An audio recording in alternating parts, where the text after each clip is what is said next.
Half kg சிக்கனில் turmeric powder, chilli powder, தனியா powder, salt, ginger garlic paste, curd எல்லாத்தையும் போட்டு நல்லா ஒரு 20 to 25 minutes மேரினேஷன் பண்ணிடணும்.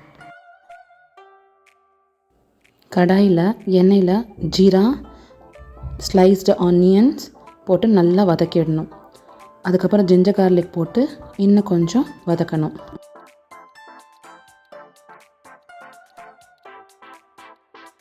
தென் மேரினேட் பண்ண சிக்கனை இந்த அனியன்ஸோடு போட்டு நல்லா சாட்டே பண்ணிடணும்.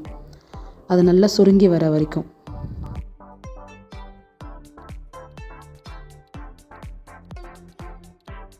இந்த ஸ்டேஜில் கொஞ்சோண்டு red chilli powder and garam masala, இது ஆப்ஷன் தான், வேணும்னா போட்டுக்கலாம்.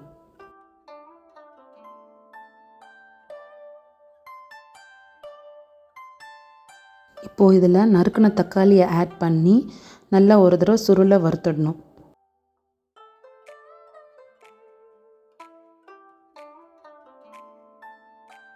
கொஞ்சமாக தண்ணி விட்டு மூடி போட்டு ஒரு 5 minutes ஒரு தடவை திறந்து விட்டு கலரி விட்டு வேக வைக்கணும் ஒரு 15 minutesக்கு.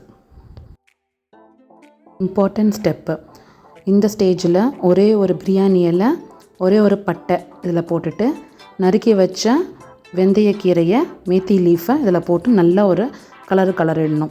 அது திறந்து வச்சு ஒரு 5 to 7 நிமிஷம் கலரி விடணும். அதுலேயே அந்த கீரை வெந்துடும். இந்த மேத்தி சிக்கன் ரைஸ், சப்பாத்தி, ராகி முத்தை, இட்லி, தோசை, பராத்தா, பிரெட் எல்லாத்துக்குமே ரொம்ப சூப்பராக இருக்கும். ட்ரை பண்ணி பார்த்துட்டு கமெண்ட் பண்ணுங்கள். Like, share and subscribe my channel. Thank you.